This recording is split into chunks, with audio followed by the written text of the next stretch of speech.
This is the worst and most widespread flooding damage we've had in our state's history.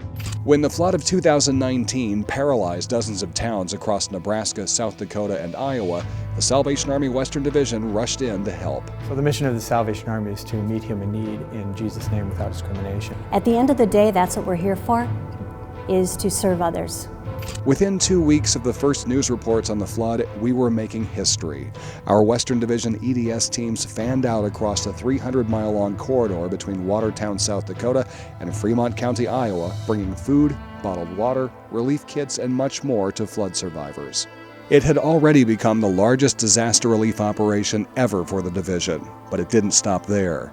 As more flood damage emerged in all 3 states, Salvation Army teams went the extra mile to help people when and where needed, from using tracked ATVs to deliver supplies in rural South Dakota, to feeding an entire town in Iowa for several weeks, to setting up 3 disaster resource centers in the Omaha area. It's been wonderful to see the generosity of the people in the community. It just blesses your heart to see how people are caring for other people. At the same time, the operational footprint expanded too. By April, we were serving flood survivors in some 20 counties and expanding our services with offerings like financial assistance. Plus, reinforcements were streaming in from all over the Midwest, with officers and canteens hailing from as far away as Michigan and Indiana. Then came late spring and early summer. That's when the operations response phase gave way to the long-term recovery phase. The focus now on helping flood survivors get connected with things like permanent housing. That effort continues to the present day.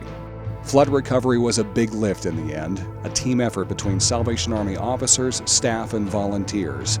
Between them, more than 44,000 meals were served, more than 47,000 snacks were handed out, more than 100,000 items, including flood cleanup kits, were distributed, more than 24,000 volunteer hours were worked, plus more than $3 million in monetary donations were raised to fight the flood, as was some $750,000 worth of donated items.